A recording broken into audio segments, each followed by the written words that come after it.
हर मुआशरे में खानदान को बहुत अहमियत दी जाती है। खानदान की फजीलत का मेयार उसके अफराद की बुलंदी किरदार है।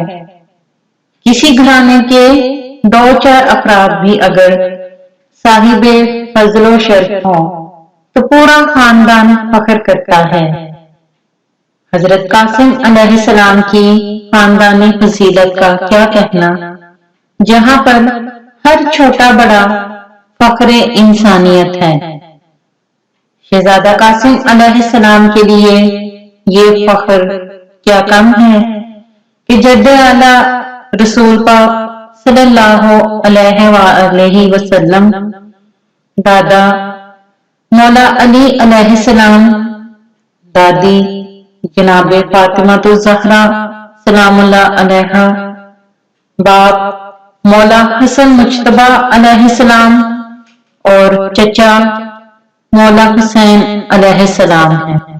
जनाबे कासिम अलैहिस्सलाम की वालिदा का नाम सलमा खातून है, जबकि कुनियत उम्मे परवा है।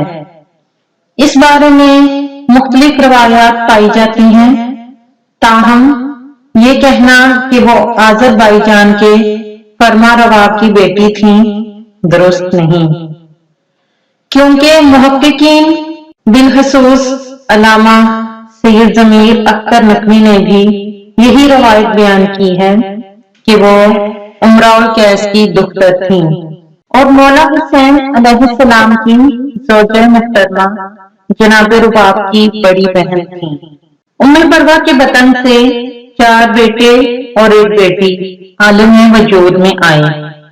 गोया शहजादा कासिम अलैहिस्सलाम और 3 भाई अहमद बिन हसन अलैहिस्सलाम, अब्दुल्ला अकबर बिन हसन अलैहिस्सलाम और अब्दुल्ला असगर बिन हसन अलैहिस्सलाम हैं, जबकि फातिमा बिनते हसन अलैहिस्सलाम एक बहन है। ये फातिमा बिनते हसन अलैहिस्सलाम वो अजीम बीबी हैं जो इमाम ज़ैनुल आबिदीन अलैहिस्सलाम की ज़ौजा और 5वें इमाम बाकिर अलैहिस्सलाम की माँ है और छठे इमाम से 12वें इमाम तक 7 आइमा अतहार की दादी हैं। शहजादा कासिम अलैहिस्सलाम का ज़हूर 7 शबान 46 हिजरी बरोज हफ्ता और अंग्रेजी तारीख के मुताबिक 12 अक्टूबर 666 ईस्वी मदीना मुनव्वरा में हुआ। इमाम हसन अलैहिस्सलाम ने आपका नाम कासिम रखा। कासिम के एक मायने खूबसूरत चेहरे वाला, जबकि दूसरा मायने विरासत तकसीम करने वाला के हैं।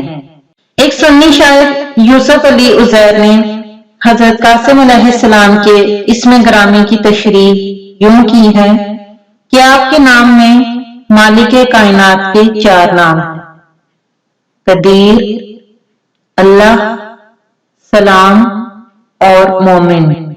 इसकी मजीद तफसीर वो कुछ यूं बयान करते हैं, काफ सरे कुदरत ने कदीर इसको बनाया, देकर अली अल्लाह ने इकरास बताया, और सीन सलाम का इसके लिए सर पे है साया, ये मीम है मोमिन का कि उम्मत को बचाया।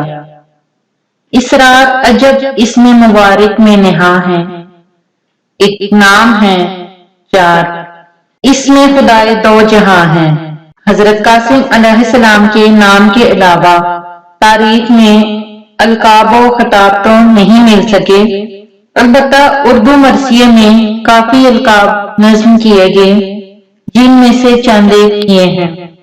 इब्ने हसन, उम्मे परवा का चांद, शहीद राह वफा, कासिम बनड़ा, रौनके दश्ते नैनवा वगैरह। हजरत कासिम अलैहिस्सलाम अपने पिदरे ग्रामी इमाम हसन अलैहिस्सलाम के हम शक्ल थे और इमाम हसन अलैहिस्सलाम हूबहू अपने नाना हजरत मोहम्मद सल्लल्लाहु अलैहि वसल्लम से मिलते थे। गोया हजरत कासिम अलैहिस्सलाम को भी शबीह रसूल सल्लल्लाहु अलैहि वसल्लम कह सकते हैं। حضرت قاسم علیہ السلام کی ولادت اس گھر میں ہوئی جو منزل وحی تھا، جس گھر میں فرشتوں کی آمد و رفت تھی۔ انہوں نے اس ماحول میں پرورش پائی جو خدا پرستی کا ماحول تھا۔ بچپن میں پھوپھی زینب سلام اللہ علیہا سے دادی فاطمہ الزہرا سلام اللہ علیہا کا خطبہ فدق سنا تھا جو انہیں پورا یاد تھا۔ چچا حسین علیہ السلام سے ابو طالب کے اشعار سنتے تو حافظے میں محفوظ رہ جاتے۔ کم سنی سے قرآن پاک حفظ تھا۔ اللہ نے حضرت قاسم علیہ السلام کو خوش الحانی عطا کی تھی۔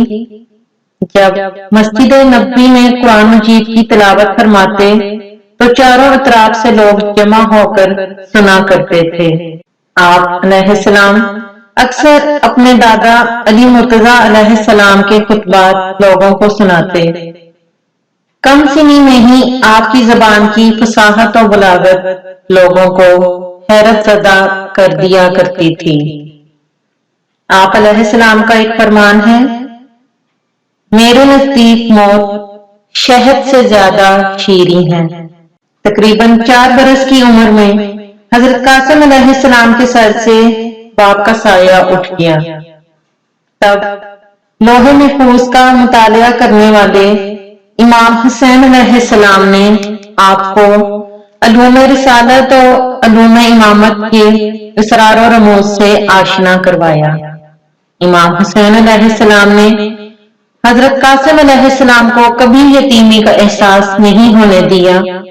امام حسین علیہ السلام جب کبھی مدینہ سے باہر جاتے تو شہزادہ علی اکبر علیہ السلام اور حضرت عباس علیہ السلام کے ساتھ شہزادہ قاسم کو بھی ہمراہ لے جاتے تھے۔ حضرت قاسم علیہ السلام کو کبھی حضرت علی اکبر علیہ السلام سے کم نہیں سمجھا۔ حضرت قاسم علیہ السلام کو فنون حرب حضرت عباس علیہ السلام نے سکھایا۔ ایسے عظیم جرنیل کی زیر تربیت آپ نے تیر اندازی، تلوار اور نیزہ چلانا اور شہ سواری سیکھی۔ حضرت قاسم علیہ السلام دوڑتے ہوئے گھوڑے کو بآسانی قابو میں کر لیتے تھے۔ آپ اس فن سے بھی آشنا تھے کہ میدان جنگ میں اپنے گھوڑے سے اترے بغیر دشمن کو قتل کر کے اس کے سواری کے گھوڑے کو قابو میں کر کے کیسے سوار ہوا جاتا ہے۔ حضرت عباس علیہ السلام بھتیجے کی شجاعت دیکھ کر مرحبا کہا کرتے تھے۔ زمانہ قدیم سے محرم کی 7 تاریخ کو حضرت قاسم علیہ السلام کا دسترخوان یعنی نظر کا دستور ہے۔ حضرت قاسم علیہ السلام کے دسترخوان پر دعائیں مانگنے والے اپنی اپنی مرادیں پاتے ہیں۔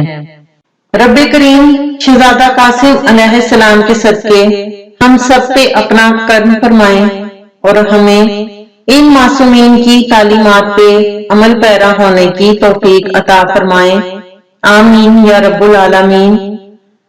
تمام مومنین و مومنات کو جشن ظہور ابن حسن شیریں سخن جان مجتبی شہزادہ قاسم علیہ السلام بہت بہت مبارک ہو۔